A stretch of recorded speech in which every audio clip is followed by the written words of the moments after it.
So we've been talking about the Reformation, uh, but the Reformation isn't for you. How about the Counter-Reformation? Yours for this one-time only price of $39.9. No. Anyway, there was a Counter-Reformation, which means that the Catholic Church fought back. Not so much on the battlefield, though that's somewhat true too, as we'll see. But the Catholic Church, right, seeing an enormous drain on its parishioners, about half of Europe leaving the Catholic fold and going to one or another of the Protestant denominations. So some of those they got back through the Counter-Reformation, not a lot, but some. And so the Counter-Reformation, more than anything else, was an attempt by the Catholic Church to take stock of itself and what it was doing, what it might change, what it thought it could and should change in order to make itself more appealing and attractive, to stop the flow of people leaving to go over to the side of Protestantism, and to keep those that were in the Catholic Church satisfied with what they were getting, satisfied with the product. As Perry says, the Church tried to counter the popular appeal of Protestantism by offering dramatic, emotional, and even sentimental piety to the faithful. So one of the ways they did this, as Perry is saying, is try to make sort of church services and some of the sort of stories, myths in Catholicism more interesting and appealing. Things about the Virgin Mary and such. Anything to make it kind of emotionally stirring and appealing. But that wasn't it. There's plenty more to come. The Council of Trent was a council of high-level clergy, bishops, archbishops, cardinals, the Pope himself at times, that met off and on over about an 18-year period between the years you see at the top of the screen, and that they were kind of the official group coming together to try to figure out what to do. Counter-Reformation. They're countering the Protestants by trying to find ways to compete with them.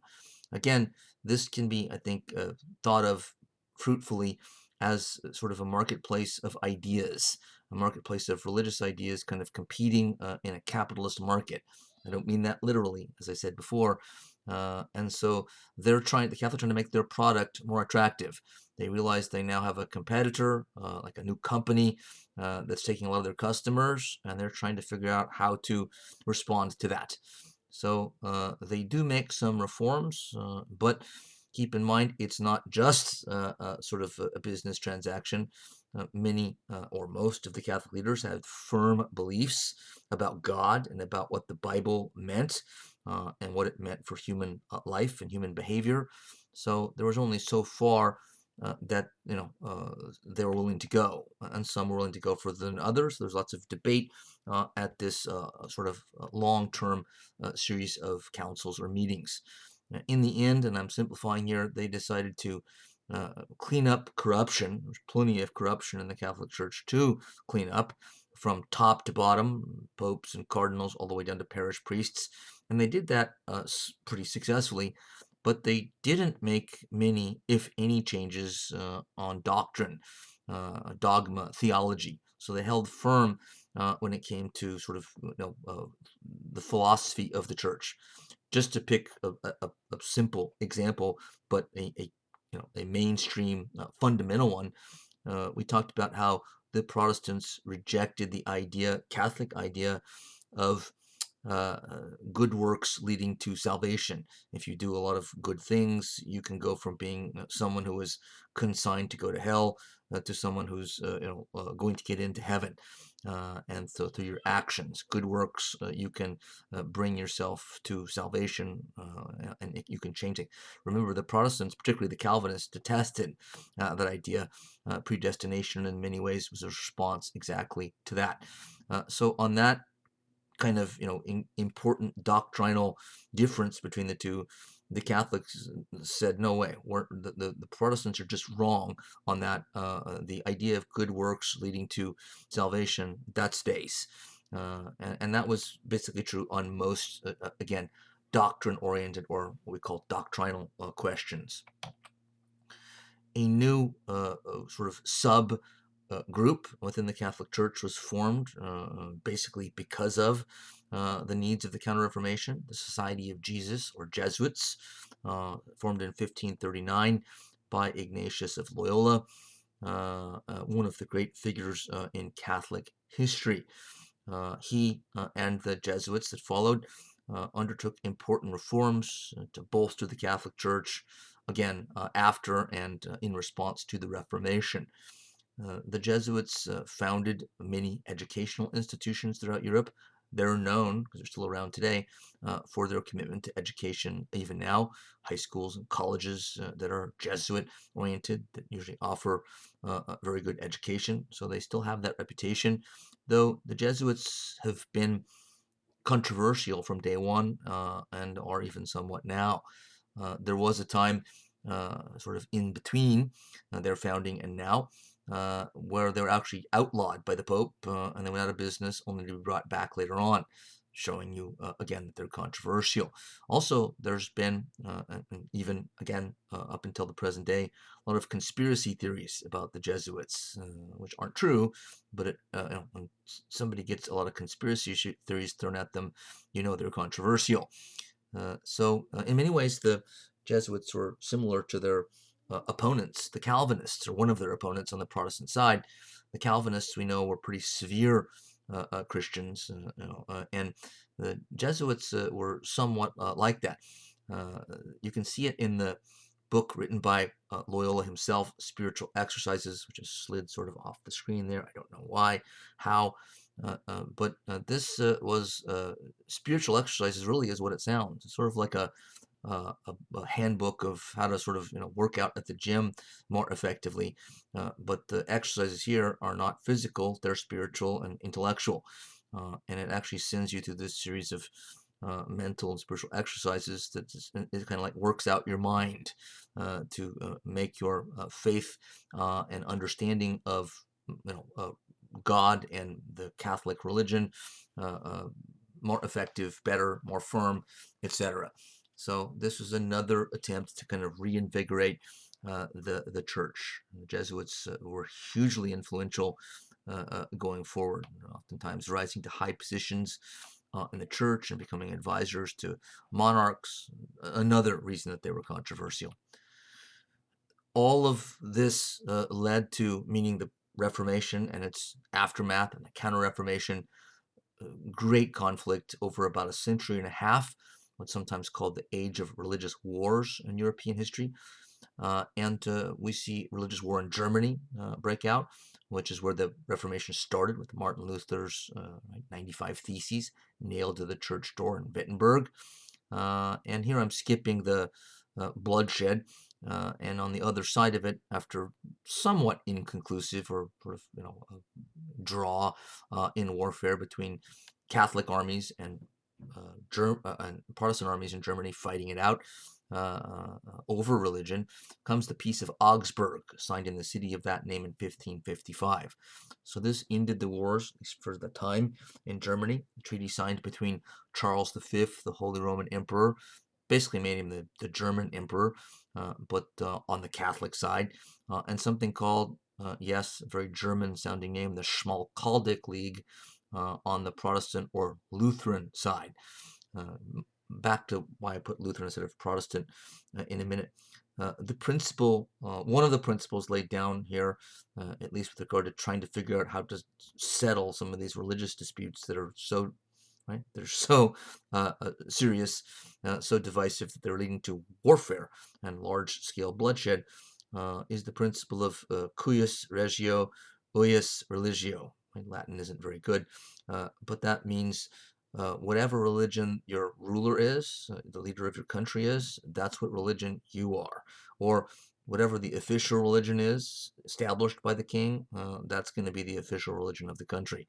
And if you're not that religion or that denomination, whether Catholic or Lutheran, you could either be forced to become the other or leave. And that sounds harsh, and to our ears it is, but it was a recipe for that did, I think, have the potential and actually saw the reality of some success. And it's not as harsh. It wasn't as harsh then as it sounds now, because we're used to the idea of religious freedom, but that idea was nowhere to be seen in the 16th century.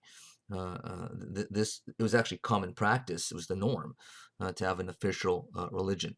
But what was new here was just laying down this as a principle to avoid a conflict, saying every country really kind of needs to be religiously, homogenous. So it's actually moving in the other direction, away from what we would call religious freedom today. But it did have the potential to at least stop civil wars from happening in places like Germany. So they're trying to sort of find a way, within this treaty, to tone down future conflicts between Catholics and Lutherans.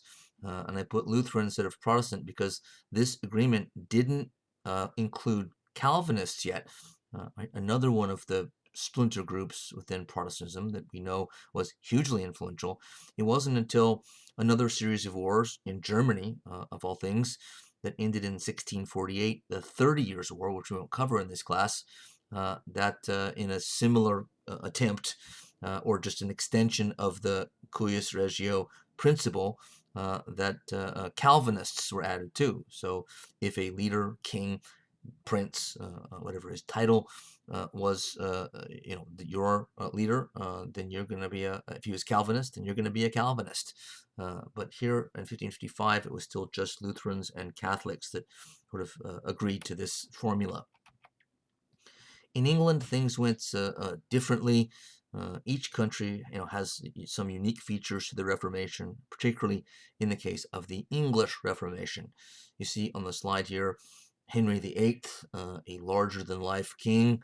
He was a big man as well, but I mean larger-than-life figuratively.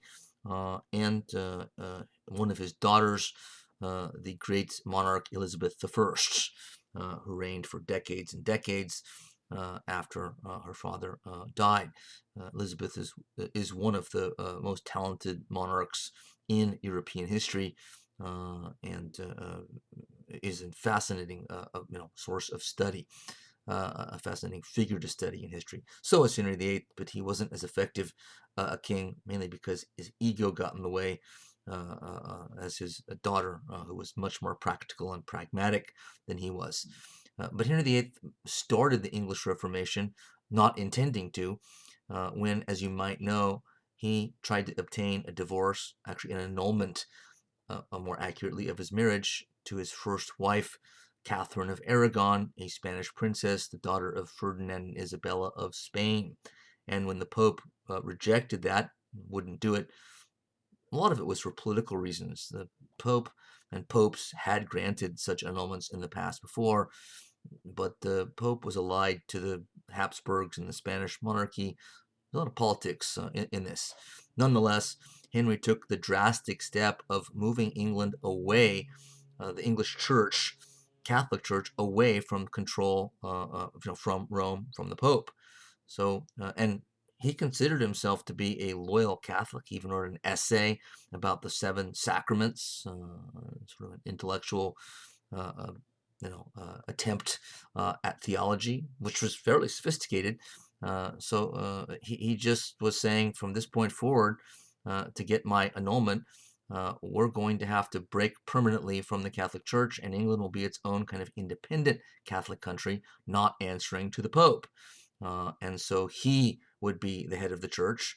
And the next in charge would be the Archbishop of Canterbury, which had always been the leading Catholic Church position in England. But now the Archbishop of Canterbury would be answerable not to the Pope, but to Henry VIII himself, through the Act of Supremacy, which he basically forced through Parliament. Everyone has to take an oath of sort of loyalty to him, supremacy to him, as now head of the Anglican Church, or Church of England. But it doesn't lead from Henry VIII straight to Elizabeth, because Henry had a son, and sons, succeeded to the throne first, even if they were younger than their sisters, based on tradition, which today, of course, we see is misogynistic and sexist. But his young son, at about 13, Edward VI, when Henry VIII died, after several failed marriages and multiple wives, some of whom he had executed. That's the part that you may already know something about. Uh, it's what Henry VIII is most famous for today, unfortunately for him. But nonetheless, after that rather stormy, to put it mildly, one could say murderous reign, he died and was succeeded by a young son. 13-year-olds usually can't run countries, so there was kind of a cabinet of sorts who ruled in the king's stead. The young son was sickly, however, Edward VI, and lasted on the throne only for a number of years. But during that time, uh, Protestantism, its ideas had already kind of seeped into English society, and a number of people at court, the young king's, advisors, were already convinced and Protestants, and so they used their influence to start to push the Protestant brand of Christianity onto England. However, that got kind of abruptly stopped when Edward VI, the sickly child, died and was succeeded by the next in line, Henry VIII's oldest daughter, Mary, now known to us as Bloody Mary, for good reason. She was a staunch Catholic by upbringing. Elizabeth, who came after, was a Protestant. They had different mothers, and Henry VIII, the first daughter, Mary, was the daughter of Henry VIII and Catherine of Aragon, Spanish princess. So she was raised Catholic because she had a Catholic mother. But one of his later wives, who was a Protestant, was the wife whose daughter is Elizabeth here, and so she was raised as a Protestant. So you have two sisters, queens, succeeding each other one after another. That one's was raised from infancy as a Catholic, and the other a Protestant. Mary was a staunch Catholic, and she's nicknamed Bloody Mary because in her several years on the throne of England, she cracked down on Protestantism, partly by executing a few hundred Catholics. So Bloody Mary is an accurate title term to describe her. When she died of cancer after about 8 years, again, her younger sister, the Protestant Elizabeth, took over. And though she was a Protestant, she wasn't a religious fanatic like her sister was. And she was much more pragmatic, practically oriented, and saw that religion was by this time the now sort of well-known conflict between Catholics and Protestants was ripping the country apart, as it was other parts of Europe. So in a more practical vein, she attempted to come up with a solution to try to dampen or end the conflict, the religious conflict in the country. She was religious, but I think she saw that as queen, her bigger and more important role was to maintain stability and law and order in the country, and the religious divide that was violent at times was getting in the way of that. So she practical in the sense that she wants to find a solution to the religious problem, not so much because of a desire to sort of be right about theological or doctrinal questions, but to bring about peace, relative stability in her own country.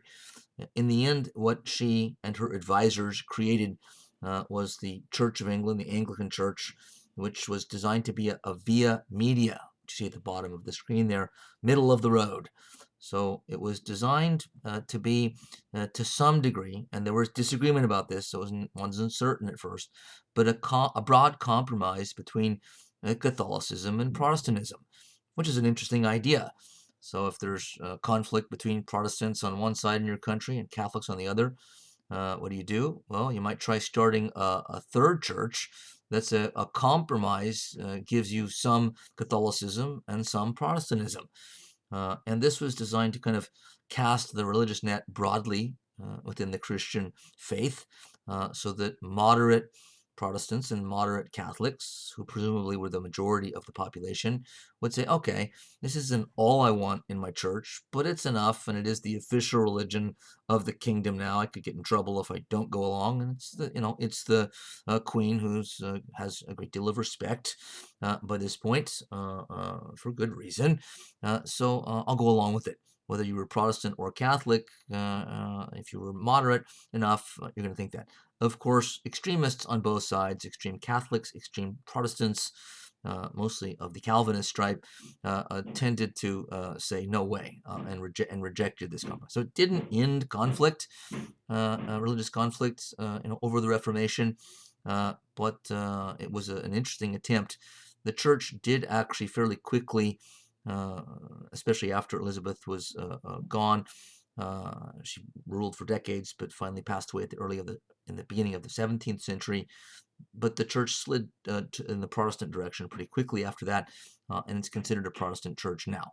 Again, Church of England, sometimes referred to as the Anglican Church. So Professor Perry asks questions here that they were asking at the time. Was the Anglican Church to be truly Protestant? The answer was no at first. Was it a hierarchy to be responsive to the laity, meaning average people? Not really, which makes it somewhat Catholic in that sense. Were its services and churches to be simple, lacking in popish Catholic rites and rituals, and centered only on scripture and sermon, which is another Protestant issue, right? The simplicity of church services, not having things to divert your attention from the Word of God. Was Anglicanism to conform to Protestantism as practiced in Calvinist Geneva or in sort of Lutheran Germany? Or other brands of Protestantism that we didn't actually cover. Those questions weren't entirely answered at the time, but you can see just from those few that this is a complicated process, and Elizabeth was being practical in trying to put somewhat of an end to these questions by compromise. In France, things got nasty and ugly on the other side of the Reformation because of it. 6 major civil wars between 1562 and 1598. In the end, when all dust settled, all was said and done, 3 million were killed or dead on both sides from violence, famine, or disease.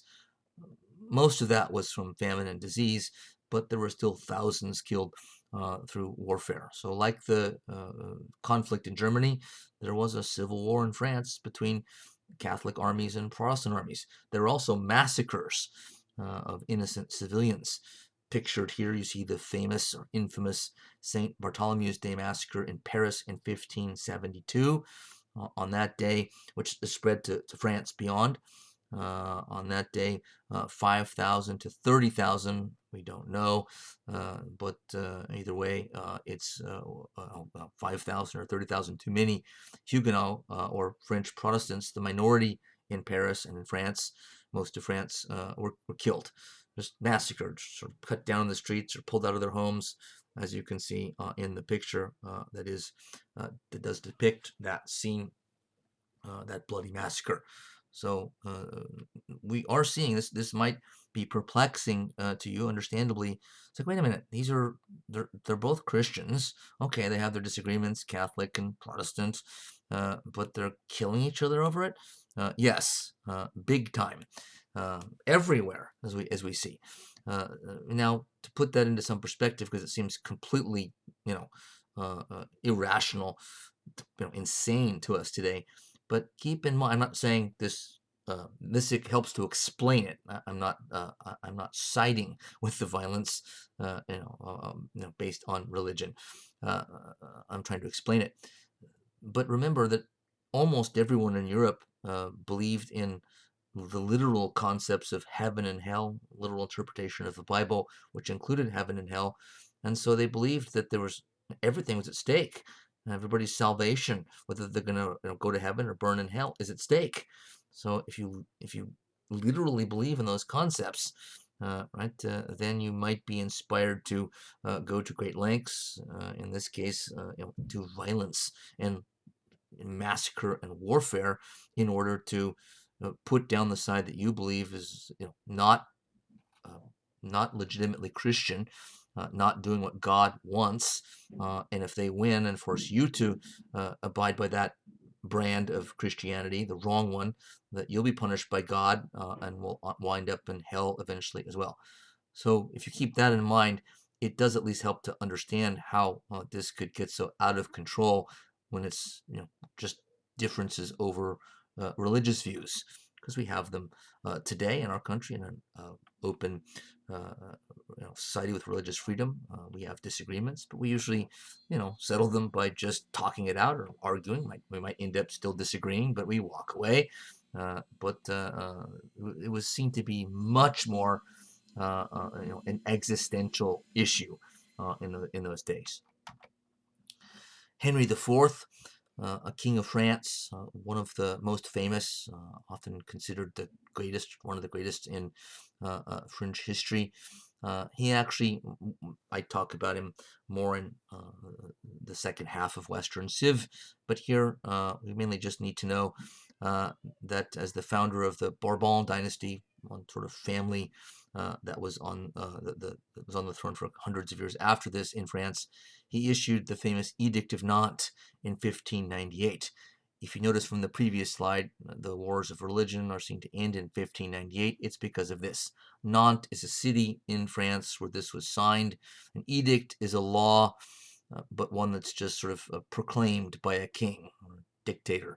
So an edict means the king is announced as a law, not one that passed Congress or Parliament or something by majority vote, but the king issues a law. So the Edict of Nantes was a statement laying down of an actual law that established a practical policy in France on the far side of the violent, destructive religious wars we just talked about, but nonetheless an attempt. And this Edict of Nantes gave legal toleration for Protestants in France for the first time. So this was designed to allow Protestants to go their own way religiously and not be molested by Catholics coming in and massacring them. Toleration, however, doesn't necessarily mean welcoming them. So this, I think, had some effect in a positive way, keeping more violence from happening, but it didn't solve things entirely. Henry IV also went further to try to dampen religious controversy in France. He had been a Protestant born and raised from a kind of outside branch of the royal family, and actually sort of won the kingship of France in competition with other kind of distant relatives and cousins. And when he took the throne, recognizing that he was now the king of a country that's 90% Catholic and he's a Protestant, he thought that's probably not a good look. So he converted to Catholicism, but partly was a smart move if he wanted to be popular. He did become popular, though controversial. But also, I think he was trying to send the message: "Hey, look, I'm a practical king, and I'm open myself to, whether it's either Catholicism or Protestantism. They're both legitimate ways to worship God and Jesus Christ as Lord and Savior. So look at me. I was a Protestant, but I'm perfectly willing to convert to Catholicism to show that I'm open-minded, and was trying to kind of set an example. He famously said, "Paris is worth a mass," which is actually maybe more of a commentary on Paris, even then being seen as one of the great cities of the world, saying being able to live in Paris and be the dominant figure in Paris is worth being able to live there is worth going to mass. How serious a Catholic he was is not entirely clear. He probably was serious about the conversion, but there's no doubt, as I just said, it was done for legitimate political purposes as well. But you can see that he wasn't accepted by everybody as a legitimate Catholic, because he died in 1610 or was assassinated in 1610 by a radical Catholic, an average guy that sort of stabbed him in the street. And so Henry IV is a symbol of attempts at a peaceful resolution between Catholics and Protestants, but also a sign that it didn't entirely work, and violence continued for some time after this between the two sides.